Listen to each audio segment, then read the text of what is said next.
Welcome to the Right Time Podcast. The Right Time with Bomani Jones. Ladies and gentlemen, welcome to The Right Time.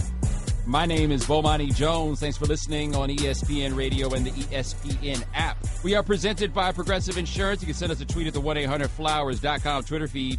That is at Bomani_Jones. Guys, I've been talking about this. I've been saying for the longest that it's a really, really, really bad idea, but apparently nobody wants to listen to me. We have had updates on the social media. We got them from both fighters. Conor McGregor and Floyd Mayweather are going to have a boxing match. Yeah.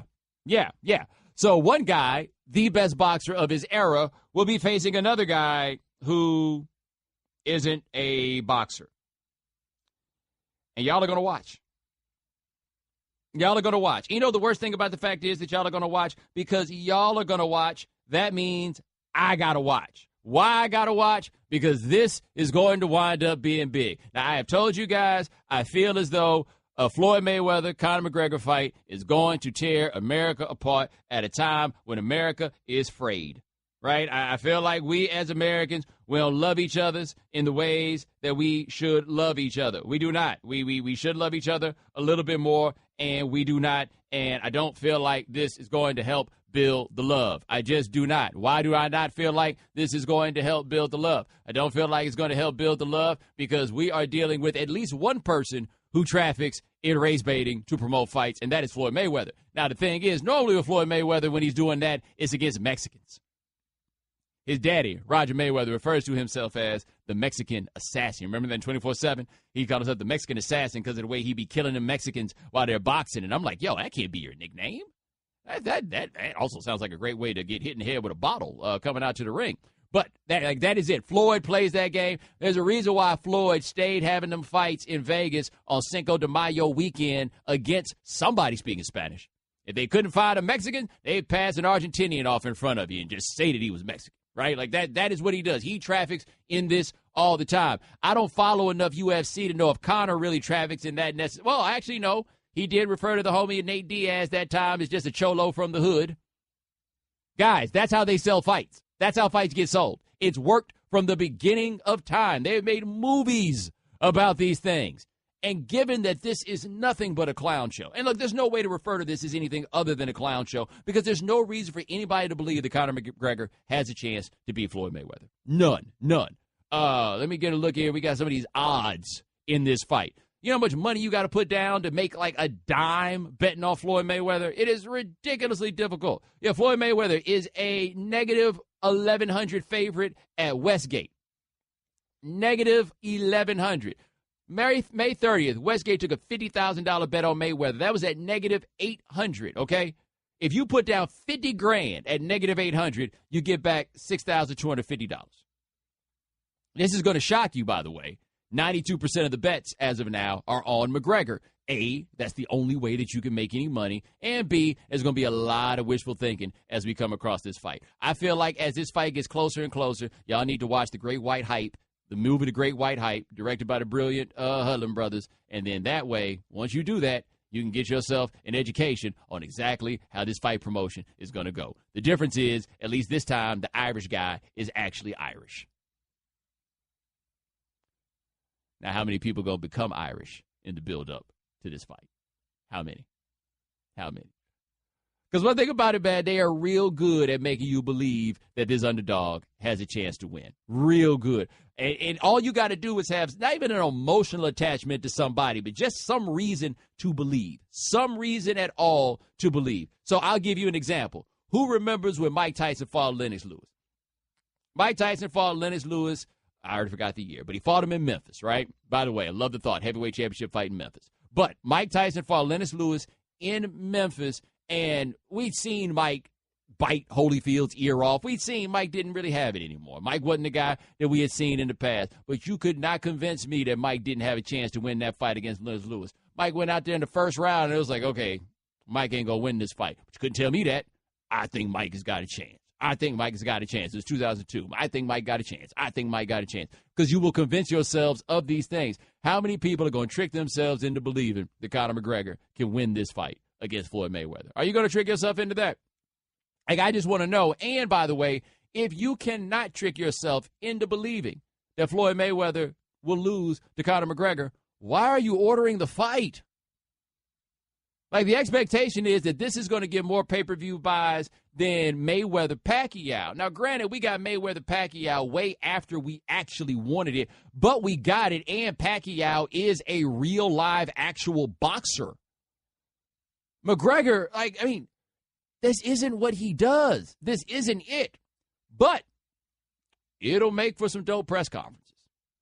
McGregor's as good on the mic. Is there anybody outside of wrestling as good on the mic as Conor McGregor? Is Conor McGregor the best person on the mic since The Rock? Right? Like, I think we interviewed Conor McGregor 3 or 4 times on Highly Questionable. I'd never heard of him before the first time because I don't really do that UFC. No beef. I'm not throwing any shade on your little game. I just don't really pay attention to it. And I just sat there like, wow, okay, this guy is great. And on top of it, accent. Accents make everything better. Accents make everything better. But it's going to tear America apart. And by the way, the fight is on August 26th, which is my birthday. Because that's how Floyd repays me. After all this warning I gave to everybody that I don't feel like this fight is going to be good for people. You can watch the Rocky movies, see how fights go on these ethnic lines. I don't feel like this is going to bring us together at a time where I think we need to come together. And they're like, okay, Bomani, how about we have this fight on your birthday? Which means that on my birthday, somebody going to try to get me to come to the Conor McGregor, Floyd Mayweather fight party. And if they're looking right in there, I'm going to come. Regardless of the atmosphere, you good? Whoa, hold on a second now. You're talking about regardless of the atmosphere. You know damn well that I ain't trying to watch this fight in no mixed company. You know this. I do not think that watching boxing matches that are going to trade in the fare that this is going to trade in mixed company is a good idea. I told you about when my homeboy went to Vegas for Mayweather De La Hoya. And he said he was watching it in one of those theaters, and something happened, and some black dude got into it with some Mexican cats, and the Mexican cat started stomping the black dude out. I asked my man, what'd you do? He said, I got out the way. I ain't want them to think I was with him. No. In fact, ask people. We should. If we had a chance, we could put this out there for people to call about that time you watched a boxing match in a place where you should not have watched a boxing match. My man Vic in Raleigh talks about it was Trinidad and I forget who Trinidad was fighting. Hopkins in Trinidad, and he said he lived in a Puerto Rican neighborhood. He said it was no fun the day after that fight. No fun. He said they were coming up on him, and they're like, yeah, I bet you're happy that your guy won. He's like, look, man, I'm just trying to buy this soda. Like, that's all I'm trying to do is buy this soda and get out of here. Nothing good is coming. Now, Nuno suggests we should have a right time viewing party for some of our... No, because I can't invite everybody. No, that'll be the wrong time. I can't invite everybody. Last thing I need is somebody saying the wrong thing to me. All right, 888-729-3776. Talk to Stacey in Brooklyn. Stacey, what's going on? Yo, what's up, Bo? What's up, What's Shannon? happening? Man, Bo, I've been pining for several days to call in because I had some things I had to get off my chest, but man, I couldn't resist this opportunity, man, because I'm sitting here frothing at the mouth, man, at the possibility of this debacle taking place here in the next year or so or whatever. But I guess I'll get to the other stuff at some other time. But right now, man, you cannot be in mixed company to watch this fight, man. If it does take place, you need to be where your allegiances are tight because anything can go off with something like this, man. You remember that story, Mexican joint, La Ranchero back in the day, De La Hoya, Mayweather? Mm-hmm. Not De La Hoya, Mayweather. It was Bernard Hopkins versus De La Hoya. And he took that body shot. Yeah. We were surrounded. We were the only 2 brothers in the spot. And early in the evening, the cerveza, everything was flowing, man. Everybody's having a good time. He took that liver shot, dropped him. All of a sudden, people started speaking in their own dialect. And my Spanish was limited at the time. Next thing you know, put it his way, my boy jumped in my truck, hopped the curb in the Walgreens parking lot. We ran, people yelling out the windows at us. And that was all she wrote, man. We had to get up out of there. I ended up with a flat tire. But my safety was of the utmost importance at that time, man. And, like, ever since then, I learned a valuable lesson. you know party lines are drawn in a situation like that, man. So you know for damn sure that I'm not. This situation is the tale of two Americas, man. You cannot be in mixed company, man. Unfortunately, you like to have a camaraderie. Hope it's a melting pot. Everybody can get along. But you know the lines are going to be drawn, man. I mean, like, it's going to be houses divided and everything, man. Divided. I don't know how many houses are going to be divided. Stacey, I appreciate the call. No, I feel like houses are going to be united, right? Houses are not going to be divided. The question is going to be what happens when you go to somebody else's house. All right, 888-729-3776. That's our telephone number. Coming up next, what should we expect from the Mayweather-McGregor fight? We'll talk to my man Corey Erdman of The Breakdown and Showtime Sports on ESPN Radio, the ESPN app, Sirius XM Channel 80. The Right Time with Bomani Jones. Ladies and gentlemen, welcome back to The Right Time. My name is Bomani Jones. Thanks for listening on ESPN Radio and the ESPN app. We are presented by Progressive Insurance. Conbread Maxwell will join us next segment. Conbread Maxwell will join us at 6:30 Eastern. That's the old soul song of the day. Stone Cold Gentleman by Ralph Tresvant. Because y'all be doing him wrong by just associating him with sensitivity. Everybody that looks soft, you call them all Ralph Tresvant. Ralph should have thought about that when he did that song. 888-729-3776. That is our telephone number. Now, on the line with us, check him out on The Breakdown on Showtime Sports. Love to talk to him about boxing. Also had a part in a little thing called The Morning Jones that's near and dear to my heart. His name is Corey Erdman. All right, Corey, we thought this fight would never happen because we thought no sanctioning body would ever allow Mayweather-McGregor to happen. How in the hell is this happening? I have no idea. You know, Ralph Tresvant made a whole career out of singing about how he wasn't going to date women. I thought that this fight would turn out the same way. It would be a whole lot of promises, and it would all fall apart. I mean, this is and I've known for a little while that this was probably going to happen. You know, I first heard it a couple weeks ago, and even at that point, even being in the company, still didn't believe that it was going to happen. But, you know, I guess we've answered the question about whether or not you're going to be able to make it to my wedding, Bo. I don't even know if I'm going to be able to make it to my own wedding. It's on that day. That's right. It's my birthday and it's your wedding day. It's the worst. So what is there to reasonably expect here? One guy is a boxer, one guy is not, but they are going to box. If it's a boxing match, and I've said this all along, even predating my employment with Showtime, and I'm not going to waver on it just because I work for the company, but if this is a fully sanctioned boxing match, this fight ends as quickly as Floyd Mayweather wants it to end. If he wants it to be over in the first 20 seconds, he can make that happen. But if it's something else, if it's some kind of exhibition, if they have headgear on, like that one Mike Tyson pay-per-view against Corey Sanders many years ago where they were just sparring in T-shirts, I mean, the only thing we don't know is how this fight will actually look. But if it is a boxing match as we know them to be, then unless Floyd is carrying him, this fight ends whenever he feels like it. We are talking to Corey Erdman of Showtime Sports. Now, the idea of Floyd in this fight whenever he wants to, I guess we felt like that a long time because we never actually see Floyd knock anybody out. Like, do you think he could knock Conor McGregor out? Oh, 100%. Yeah, absolutely it can. And I mean, again, we are talking about someone who has never received a punch in the face from a professional boxer, let alone the greatest professional boxer of this generation. And he's going to step in there and take it from Floyd Mayweather. I mean, listen, Floyd could knock the vast majority of people on planet Earth out, and he could knock the vast majority of professional fighters out as well. We've been seeing Floyd against the other best professional fighters in the world, professional boxers, excuse me. So, yeah, he hasn't been scoring a whole lot of knockouts in recent years, but that doesn't mean that the man can't punch.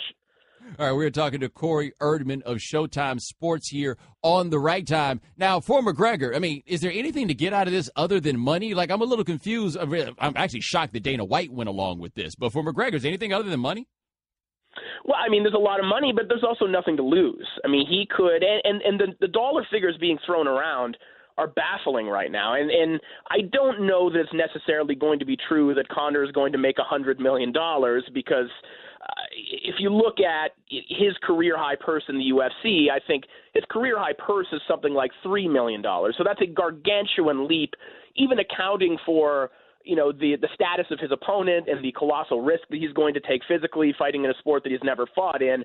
But for him, I mean, who cares? Like, if he does get knocked out by Floyd Mayweather in 20 seconds, then he can say, I went to a sport I've never participated in before. I took on the best of the generation and I lost, and then he can go back to the UFC with a whole lot of money or never fight again. I mean, this is life-changing money and a life-changing event for Conor McGregor, win or lose. Now, how do you think this is going to go for the UFC fans who always tell us that boxing is dead? Well, I mean, in fact, it will probably give them fuel because they will argue that it's Conor McGregor that is making this a big event, when in reality, I mean, this is Floyd's promotion. It's on Showtime. The reason that Conor will make north of the $3 million career high purse that he's made in the past is because he's fighting Floyd Mayweather. So, I mean, they will spin it the way that they want to, but the reality is that the UFC still to this day tries to co-opt boxing and boxing success or the history of boxing to promote its fighters and its brand. And there's really no way around that, and this is, the ultimate example of that. We're talking to Corey Erdman of Showtime Sports on the Right Time. And I feel like the part that gets lost in this is that no matter what you think about boxing, big boxing events are still bigger than any event that we've got.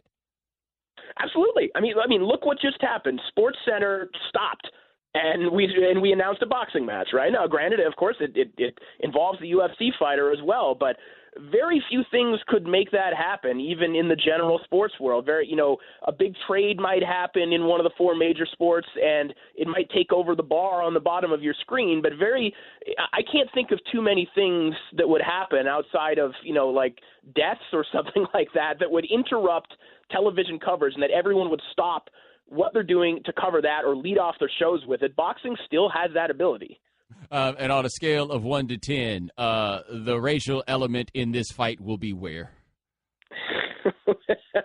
I'm sure for many, Bo, this fight will prove whether Irish slavery happened or not. That's all I'll say to that. That's where I'll leave it. I mean, but everybody has to admit that we're kind of trafficking in this, right? Like, this is part of the appeal. Like, I don't think John Bones Jones is the wrong size, but you understand what I'm saying. Like, I don't think we can fight John Bones Jones against Floyd Mayweather and get the same interest. No, exactly. Listen, there is no way of avoiding the way that race has permeated boxing and still continues to. And listen, sometimes it materializes in very dangerous ways. Sometimes it just does enough to kind of get people through the turnstiles, but it's still very problematic. And yeah, we're going to have a whole lot of under and overtones involving this fight when it comes to black and white and when it comes to race. It's going to be a lot like the Hatton fight against Mayweather, right? When all of a sudden you're like, damn, I didn't know you was British. Yeah, exactly. Yeah, and there'll be a whole lot of people cheering for a guy who really has no hope. That's another thing, by the way. The Vegas odds right now have Conor McGregor set at a plus 700 underdog. That means that Vegas technically thinks that he has a better chance than like Andre Berto or Robert Guerrero or all high-level professional boxers who earned their fight against Floyd Mayweather. Barring some kind of farce where Floyd takes a dive, this number will actually come down because people will bet on Conor because I'm sure there will be a lot of people who want him to win. Bet your mortgage on Floyd Mayweather. You'll never get Floyd Mayweather at a better price than this if you're a gambling man. All right, that's Corey Erdman. Check him out. He is on Showtime Sports covering boxing. Also, good friend for way back and always will be. Thanks so much for joining us, sir. I appreciate it. Take care, Bo. All right, now this show is called The Breakdown. Didn't have that on the screen. We're all good. Nothing makes a spring birthday anniversary more magical than 1-800-Flowers.com. Right now, 1-800-Flowers is offering an exclusive 24 for 24 offer. 24 multicolored roses for $24. It's only $1 per rose. Go to 1-800-Flowers.com/ESPN. Coming up next, Conbread Maxwell on ESPN Radio. The Right Time with Bomani Jones. Ladies and gentlemen, welcome back to The Right Time. My name is Bomani Jones. Thanks for listening on ESPN Radio and the ESPN app. All guests joined us on the Shell Pennzoil Performance Line. Thanks to Corey Erdman of Showtime Sports for joining us last segment. On the line with us now, the 1981 NBA Finals MVP. You probably saw him in 30 for 30 last night. His name is Cedric Conbread Maxwell. Now, Conbread, we got to ask you, what was more fun for you, winning the Finals MVP over the Rockets in 81 or beating the Lakers in 84? Oh, of course, you already know that. Finals MVP hey, that is unique, that is special, but didn't hold a candle to beating them dreaded Lakers in 7 games in Boston. Now, is that one of those, like, I hate the Lakers things you have to pick up once you got to the Celtics, or is that a thing you had already? No, that theme was I love Kareem. Kareem was one of my favorite players. I idolized Kareem Abdul-Jabbar. But once I got with the Celtics, it was all of a sudden you had to hate the Lakers. You know, that was one of those things again. I was like being with the Boston Red Sox and, you know, hating the Yankees. I think those things just go hand in hand. All right, we're talking to Cedric Conbread Maxwell. Now, which of those Lakers did you hate the most? Magic. Magic, because he was smiling all the time. Our mission in life in that particular series was to wipe the smile off his face, and we did. And we did many, many times.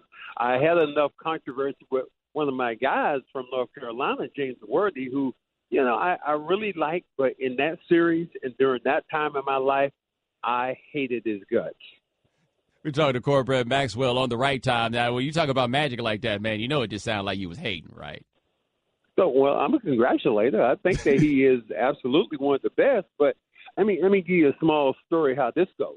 I do radio for the Celtics, and 2 years ago, we're playing a game in L.A., and I'm putting my headphones on.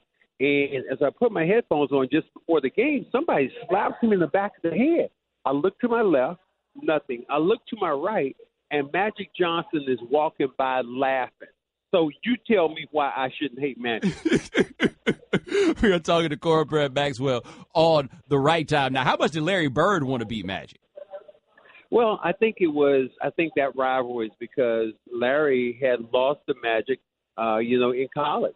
And Larry had not won a championship. So for Larry to get over that hump and beat Magic during that particular time, remember, Larry was an MVP during those particular years. But he would wake up and look at the out-of-town paper just to see what Magic did, and Magic would do the same thing to see what Larry did. So these guys were competing in a huge way about going against each other. All right, we're talking to Conbread Maxwell on the right time. Now, were you one of those guys who didn't quite know what the deal was with Larry Bird until you had to deal with him in practice? Absolutely. I was the first pro actually to guard him. And I remember saying, I was guarding him. I was thinking, great white hope coming in. It ain't going to be that bad. I'm averaging 19 points a game that year before he came in. And I'm guarding him, my hands down from about 10 feet away. Boom, knocks down the jump shot. Second, I move up a little bit, 15, knocks down the jump shot. Now I'm pulling my pants up. I'm sweating. And I remember he would knock down jumpers. The closer I got, the further he got. But what I remember about it more distinctly than anything, and you would appreciate this, I went to another one of my black colleagues at that time and went to him and said, damn, this white guy can play. So it was one of those things that, you understood that I understood what Larry was as a player. And I always remember different guys in the league before they knew who Larry Bird was. They would come up to me and say, hey, how's this kid Larry Bird? How's this white boy Larry Bird? I say, you'll find out. Don't worry about it. Now, race is a thing you just can't avoid when talking about this rivalry for a number of reasons, but I always wonder what it's like for the black Celtics players. Like, were all your friends rooting for your team? Absolutely not. If you're a black American, you weren't rooting for the Celtics. Are you crazy? I mean, I don't think I would have rooted for them because I think that the impression was that the Celtics were a racist team. Now, let me give somebody a little information on the Celtics. They were the first team to have a black player, Chuck Cooper. First team to have a black head coach, Bill Russell. The first team to start 5 black players. And on top of that, Red Auerbach was Jewish. So there was a bunch of diversity. But people try to go and say, well, it's not a race thing. Yes, it was. Black people did not like the Celtics. That's how it was. And if you found a black person who did, they were a bit unusual. Well, I guess you talk about the history there, but I guess that all changed in the 1970s, right? Like the post-Russell era, that's when the Celtics started looking a lot whiter. And I think for a lot of people, they felt like they were getting bonus points they didn't deserve, in spite of the fact they were winning championships. Well, you win championships, you can do what you want to do. And it just happened that the Celtics had great white players. And, you look at the league at that time would have loved to have been and wanted to be a lot more white during my first couple of years. So when you got Larry Bird into this league, it did change the perception of what this league was. You got to remember that during the 70s, the N-word was with the Knickerbockers. That's what they would start out. So it was a league that was desperately seeking guys who weren't black, and Larry Bird happened to be a great one. And then after that, I guess another great one, Kevin McHale. So I couldn't win as a black player. All right, talking to Conbread Maxwell on the right time. You mentioned Kevin McHale. I'm one of those people I'm like the one-man Kevin McHale Appreciation Society because I feel like people have totally lost sight of how good Kevin McHale was. Can you give us some insight on that? Slippery eel. He would name his moves as he went through his arsenal, his repertoire. And again, a guy I had to play against. He came in. It was like my fourth year in the league. We get Kevin McHale. But the weird thing, and I'll let you, this is another good fact. The year that the Celtics got Kevin McHale, that year I was a free agent. And Golden State came to me and said, what we're going to do is offer you a free agent sheet. And we're going to sign you, and we know the Celtics are going to take Joe Barry Carroll, and we're going to take Kevin McHale, this kid named McHale. So we're going to have Parrish, yourself, and McHale. That's going to be our front line.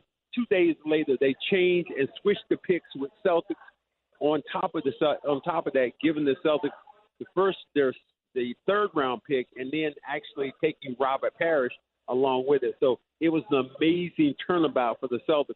Very much like what happened here right now, the way Brooklyn is the team that keeps giving to the Celtics year after year. All right, last question for Conbread Maxwell. Was it hard for you to forgive the Celtics for trading you to, of all places, the Clippers? At that particular time in my life, I think I was ready. We had gotten into a lot of who said and who wasn't trying to get back in shape, so I didn't appreciate it. And one of my best friends, Don Chaney, happened to be the head coach of the Clippers at the time. I got booed in every city that year except when I came back to Boston. So it really was kind of a tough time, but it was necessary. All right, that is Conbread Maxwell, the MVP of the 1981 NBA Finals. My man, thanks so much for joining us. I appreciate it. You're welcome, sir. Have a good one. All right, now you too. ESPN Radio is presented by Progressive Insurance, creators of the Name Your Price tool. Choose from a range of coverage options to pick the price that works for you. The Right Time with Bomani Jones. All right, Shannon, what we miss out on today? We know you can't be on top of all the news and information of the day. Now, if you haven't heard. Well, you just alluded to it. You had the big 30-for-30 Lakers-Celtics chronicling their rivalry. And if you haven't heard, here's Bomani Jones earlier today discussing what it meant for Lakers-Celtics, especially in the 80s. I'm 36 years old. I'll be 37 in a couple of months. So for me, the first NBA Finals series that I remember happening, right, that I could be like, okay, I remember that. Celtics-Rockets, 1986. Like, I remember when Celtics-Lakers came around in 87, and it was such a big thing, and we had a basement at the house. We go down in the basement and turn it on. Like, people I hadn't seen in forever were down there. And this is going to shock you guys, but everybody at the Jones house was rooting for the Lakers. I wonder what that's all about, right? Anyway, like, that is the one. And I had no context or understanding at the time of, like, historically what the rivalry was, which is not to say that I didn't understand that the rivalry had history. I just didn't understand that the rivalry had been so lopsided for so long, right? Like, I had no idea that the 1960s were basically, hey, Jerry West, how'd you like to get your head bashed in year after year after year by the same dudes? The dude that hates losing more than anybody on planet Earth, Michael Jordan included, just kept catching L after L after L at the hands of the Celtics, right? Like, it was like, at that point in my life, there was no way for me to conceive of this idea that somehow the Lakers were continuous also-rans. Like, what? You talking about they're the Lakers, man? They got Magic Johnson. Of course, at that time, too, you could have told me Magic Johnson had played for 30 years, and I would have believed it also. But it's fun for me watching these things as they happen because, one, I'd love to play the old man thing and be like, yeah, you young boys, get a chance to go back and watch basketball was what it was like back in the day. But then the other level is I get into something like that, and I realize, wait a minute, I didn't, like, actually know these things either.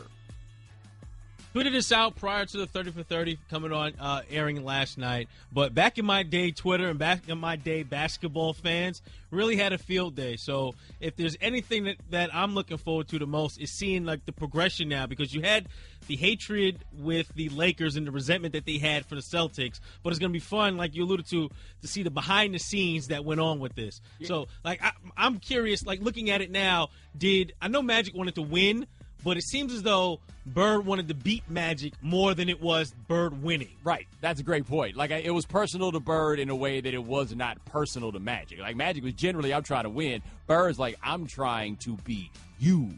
And that is not the same thing, ladies and gentlemen. It is not the same thing. All right, Kevin Durant appeared on the Bill Simmons podcast, and he was obviously asked about several things, but he was very complimentary to Kyrie Irving, so much so that he said he believes that Kyrie Irving is better than Allen Iverson. He said, skill for skill, he said his handles are better, and he did joke to say we might have to cut that part out because he didn't want any problems with Iverson, but he did say that he just saying Kyrie has more skill than Iverson. Which you see, it's funny when you're talking about the back in my day stuff, that back in my day Twitter, at the same time, young Twitter was like, these dudes ain't even moving fast. You know what I'm saying? Like, that existed at the same time, and that's Kevin Durant being one of those. And here's my thing with Durant. You can make an argument that Durant is right, but I feel like Durant been at this too long to be out here arguing with Iverson fans, man. Why would I ever want those problems? It's funny that it's like even a thing. Like, it'd be one thing if he would have said, hey, I think Kyrie's better than Isaiah Thomas. That would have been one thing. But you do anything and you bring in the comparison with Iverson, it's a losing battle.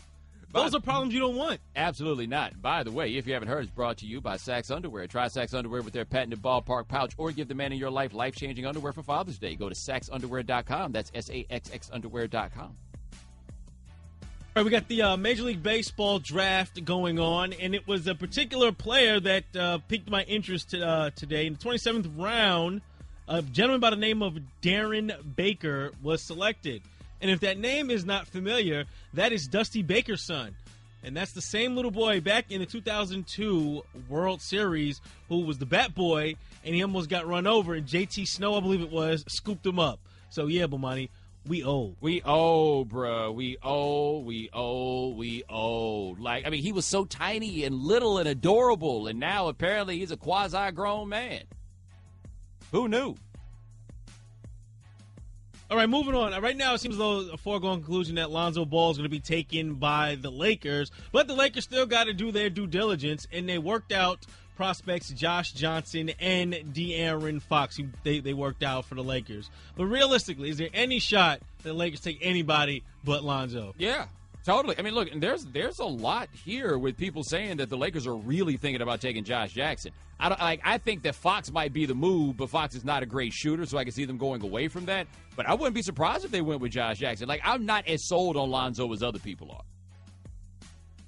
All right, and last and certainly not least, minor league baseball. They got to do all these wacky promotions, right? They got to get you in there, and you got to have fun because they can't just sell the product on the field, right? It has to be all the other ancillary things. So we go out to the Jacksonville Jumbo Shrimp, who are having a Father's Day promotion that includes giving out pregnancy tests. What? And the event's being called You Might Be the Father's Day. Yeah, apparently they're big fans of Maury Povich, and on the team site, they promise an evening filled with suspense, intrigue, and manila envelopes. Suspense and intrigue. That's what they're going to call it, right? Yes. Right. The team general manager just said they'll give the pregnancy tests out to any fans that want them, so they're not just going to have them leaving there on your seats. But, yeah, it also coincides with their Thirsty Thursday, a regular event that features 24-ounce beers for $2. Oh, gosh, I can't think of any worse place to be than this stadium. Like, no. I'm good. Is it Jacksonville, Florida, or one of them other Jacksonvilles? Yeah, no, thank you. Whew. But, ladies and gentlemen, thanks so much for joining us here on The Right Time. We do this every weekday, 4 p.m. Eastern. Shannon Uno, Steven, thanks so much. I'm out until Monday, but Jalen and Jacoby are coming up next. Thanks for listening to The Right Time podcast. Please come back tomorrow for more. And don't forget to listen to The Right Time with Bomani Jones from 4 p.m. to 7 Eastern on ESPN Radio and the ESPN app. And now, insurance-minded speeches from Geico. Let's talk about power. To illustrate this, allow me to tell you a story about how I moved a tow truck 25 miles using only my index finger. I was stranded with a flat tire. I opened the Geico app. Then, with a few taps of my finger, I beckoned emergency roadside assistance and a tow truck to my car. I invite you all to unleash the full potential of your fingertips with the Geico app. Thank you.